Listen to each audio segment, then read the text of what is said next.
It's no secret that pinball was one of the many early influences of Sonic. After all, one of the core concepts of Sonic is him turning into a ball, bouncing around off of things. And obviously the series wears its pinball influence on its sleeve with so many pinball-themed levels over the decades. But despite pinball being such a big part of Sonic's influence and history, seems like many Sonic fans have not bothered to give pinball the time of day, myself included. I've never tried pinball before very much, but on my endless quest to understand Sonic as much as I possibly can, I wanted to try playing some pinball and really learning how to play it, how it works, and seeing firsthand how it may or may not have influenced Sonic games, and what I've found is that pinball can actually be a pretty fun game. It can get a bit frustrating at times due to the nature of how it works, but it is quite enjoyable. And now that I have started to learn a bit how pinball works and how it's supposed to be played, I can see that pinball was actually much more influential on Sonic than most people probably realize, and I thought it was very, very interesting, so why don't we talk about it? But to discuss the ways that pinball influenced Sonic, I feel like I should talk about just pinball itself as well in this video, because I feel like most people don't really know how to play pinball. I certainly didn't before actively trying to put in effort to figure it out. Because anytime I played pinball in the past, I played it like most people do. You just kind of hit the ball with the flippers, and then it bounces around and things happen, and you get points for doing stuff, right? But no, there's actually quite a bit going on in pinball, so as we go through this, I'm going to be kind of jumping back and forth talking about the design of pinball as a game, and how that would then go on to influence the Sonic games, or how it may have influenced the Sonic games. But actually, the very first thing that you do in pinball already I can point to is a pretty obvious influence on Sonic, at least from my purview. The initial launch, the first thing you do in pinball is shoot out the ball from its starting position, and this feels like it was an influence onto the concept of the spin dash in Sonic games. If we think of Sonic as the pinball, then normally he's all over the place, rolling around, following slopes, keeping that speed going, redirecting in different directions, bouncing from thing to thing. But sometimes you come to a stop and you take that opportunity to build speed, which you then release to launch yourself. And then you take that same idea and you imagine it in pinball. The ball is in its starting location, and in real-life pinball, there's a physical thing you pull back, and the more you pull it back, when you release it, the more speed it launches off with, so it even has that element of variability, controlling how much speed you want to shoot off with, and then you shoot it off, and the ball goes flying, and it even usually has some kind of orbit that it follows after that, which kind of has the same feel as spin dashing into a loop or what have you. The feel of it is quite similar, and if you just take the idea of a ball launch and say, what if we let the player do it wherever and whenever they wanted, you get the spin dash. You see what I'm talking about? We haven't even started playing actual pinball yet, and there's already something that, to me, reads very directly as an inspiration to a major core mechanic of Sonic, and there's plenty more stuff like this as we keep going. But before we talk about more of those influences, let's set our foundation here and talk about pinball itself and what the game is, how it works, and how you're supposed to play it. Because pinball is not nearly as random of a game as a lot of people think it is. In fact, pinball is kind of about the opposite of randomness. Pinball is about control and precision. Your objective in pinball is to score as many points as you can, but how do you get points? You just launch the pinball around and it hits stuff and things happen, right? Well, yes, but those things are not just a bunch of lights going off for no reason. There is a method to everything going on in a pinball table, and this is one of the weaknesses of pinball to me. They don't do a very good job of communicating what you're supposed to be doing or what you're even supposed to be trying to do. A lot of pinball tables have that screen at the top that you can look at and it will tell you what to do, but no one ever looks at that. So a lot of times people are just launching the ball around with no idea what's going on, and all pinball can really use to communicate what you're supposed to do is flashing lights, which is really unclear. But basically, the idea of pinball is that on the table are all these different things that you can interact with, which obviously you interact with them by launching the pinball at them. And different features on a pinball table will do different things and require you to do different things to trigger their effects. A simple thing I could put to would be something like an orbit, a part of the pinball table where if you launch the ball in one area, then it will follow a curve and it will come out in a different part of the pinball table. And a lot of pinball tables will give you combos if you can repeatedly hit orbits one after the other without ever screwing up. So that is something to aim for. Hit this orbit, and as the ball comes back around, launch it into another orbit, or sometimes you might even have the opportunity to hit it into the same orbit repeatedly, really getting a combo going. Some pinball tables even have an additional flipper higher up on the table, allowing you to hit orbits that are impossible with the flippers at the bottom, and usually one orbit will go right into that flipper, setting you up to get a combo if you can time it right. And there are other things like this as well. There might be some features that if you hit it 3 times, then it will trigger some sort of special effect and give you a bunch of points or do something else. Maybe you have to hit a specific sequence of shots and they'll light up to tell you what to do. So hit this shot, then a different shot will light up, hit that shot, and then it'll move on to another thing. And if you hit all the different shots, then boom, you completed whatever challenge the game asked you to do, and you get a payoff of a big bunch of points, or maybe you get an extra ball, or a ball save, or many other possible things. It's all about pursuing those rewards that the pinball table will give you via completing whatever challenges various different aspects of the table have to offer. And when you don't really understand these ideas, or when you're not familiar with the features of the specific table you're playing, that's one of the things that can make pinball feel very random, because you're shooting the ball around and things are just happening, and you don't know what's triggering what or why any of this is occurring, but it's because you are inadvertently, without realizing, completing objectives and triggering effects.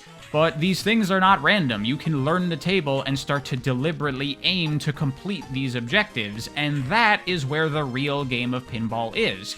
Aiming. Another part of pinball that can feel kinda random is when you launch the pinball, who knows where it's gonna go? It's gonna launch up, and it's gonna bounce around across a bunch of different things, and anything could happen. And yes, there is a degree of what feels like randomness in how physics is just gonna make something happen. You know, the ball starts bouncing between a bunch of things and it's like impossible to predict.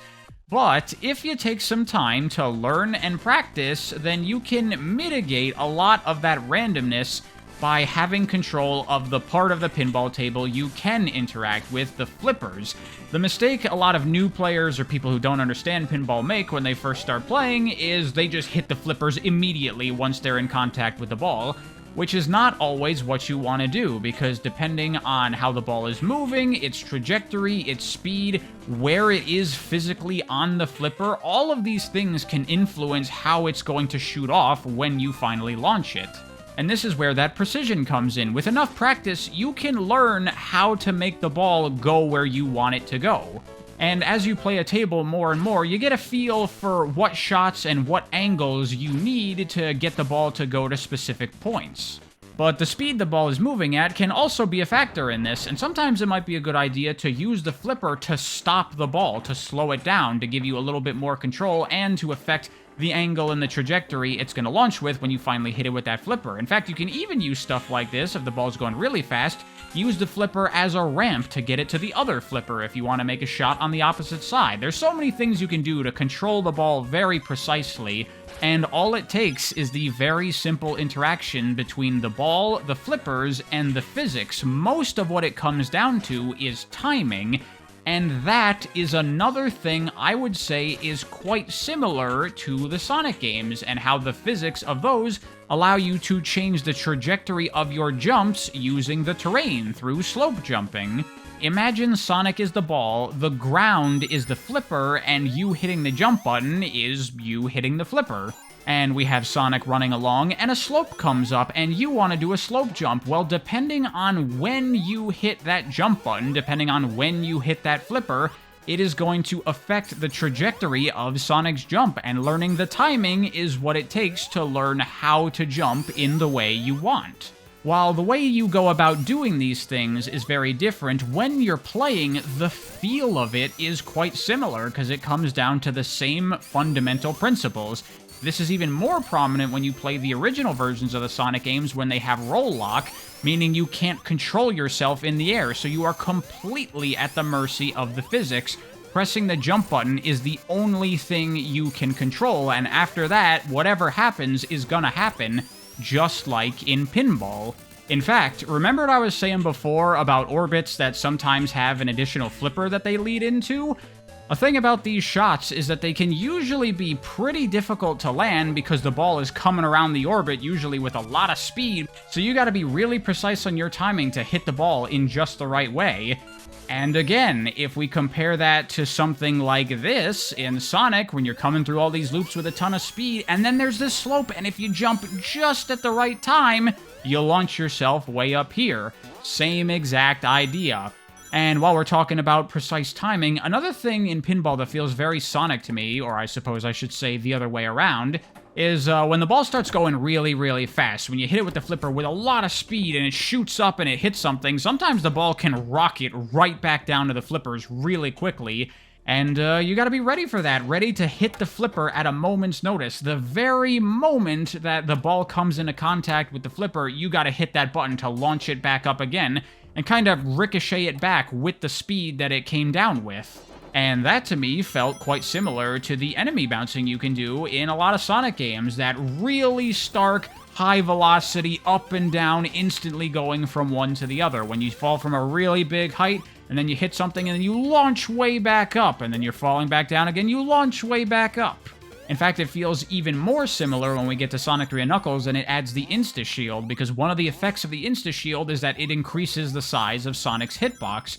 So a good way to use it is when you're trying to do enemy bounces, try to time your press, so that way the Insta-Shield goes out right when you're roughly in range of the enemy, increasing the likelihood that you're going to bounce off of them, which is just like the kind of precise timing needed to hit the ball when it's coming back down toward the flippers. Same idea again. I would not be surprised if part of the Insta-Shield's inspiration was to add more of that pinball feel to Sonic's gameplay. And speaking of gravity and the up and down nature of pinball, that too is another thing I feel may have influenced Sonic and led to the multi-tiered level design that is one of the cornerstones of Sonic games. Because how does it work in Sonic? The levels are multi-tiered, and generally, the top paths are the more difficult paths, but the more rewarding ones. If you stay at the top, you're generally going to be able to complete the level more quickly than if you are playing in the lower paths that are generally easier, but take longer.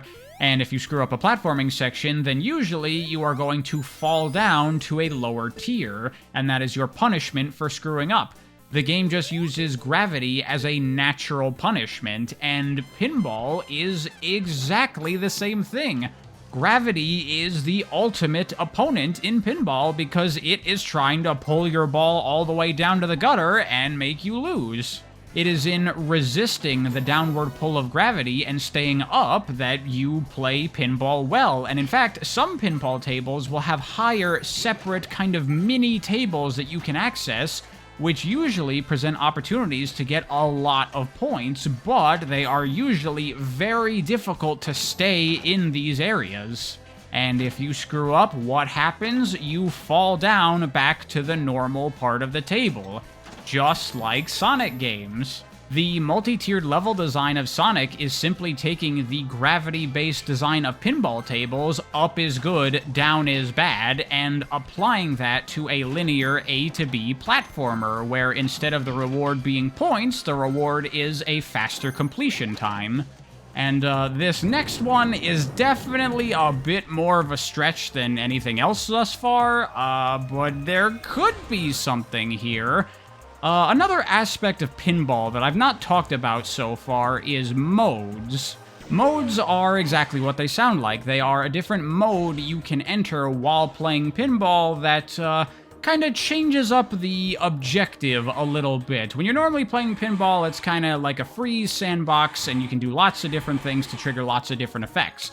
But sometimes when you do just the right thing, you'll trigger an effect that will put you into a new mode, where now most of the pinball table doesn't really do very much. It might give you a few points here and there, but really your focus is now to do a specific thing, a specific objective that the game wants you to be aiming for. And that could be lots of different things. It could be hit this one shot 3 times within 1 minute, or it could be a series of shots it wants you to make, and it'll light up which ones, so make this shot, then that one, then that one, then that one, and if you can complete the mode before the time runs out, you'll get a big payoff of points. Or a multi-ball is another kind of mode like this. A bunch of balls show up, and try to keep as many of them active as you can, and try to get as many points as you can. Usually there are jackpots available if you can hit specific shots during multi-balls, which is difficult because your attention is being split to 3 or 4 different things at once. And sometimes on pinball tables, completing specific modes or specific objectives can give you a really big reward, like a permanent 2 times multiplier. And sometimes on tables, these multipliers can stack if you can collect multiple of them. So you get 2 times, 4 times, all the way up to like 12 times multipliers in some cases. If you can complete all these different modes and all these different objectives, usually within a single ball, then you can get these really big rewards. And it kind of is, in a way, a bit similar to collecting the Chaos Emeralds and Supersonic, isn't it? While collecting each Chaos Emerald individually doesn't do anything in most Sonic games, once you have all of them, then now there is a quote-unquote mode that you can trigger via doing a specific thing. If you can collect 50 rings without taking a hit, then you can trigger the Supersonic mode, which now changes the gameplay and gives you a big benefit. In pinball, if you can hit this one shot 4 times in a row, then you trigger a mode that gives you an opportunity to get a ton of points.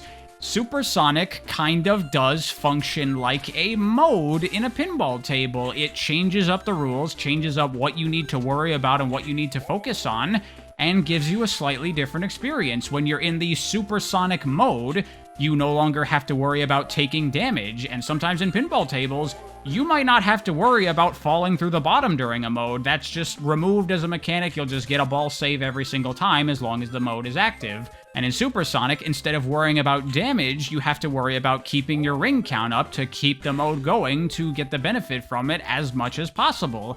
And there are definitely pinball modes that are like this, where it's an opportunity to get as many points as possible, and so just get as much use out of that mode as you can. And that's kind of along the same lines of how Supersonic works. Again, I admit this could be a bit of a stretch, but I do see a potential similarity there, so I felt like it was worth pointing out. But there is one more thing about pinball that I definitely think was an influence on Sonic that will lead to quite an interesting discussion. Automation. Automation is a big hot button issue in Sonic games with many fans. People don't like their automation, they don't like seeing automation, they don't want it in the games. Yada, yada, yada. The 2D Sonic games weren't super automated all the time. When they went to 3D, every time you go through a loop or a big, cool set piece, it's always scripted. It's always using dash panels and springs, taking control away from the player, and just putting on a spectacle show for you with you not actually doing anything. And that's not how the older games worked. You were still playing when you were going through loops and everything. And that is true, but I do want to point out that automation has been in Sonic from the very beginning.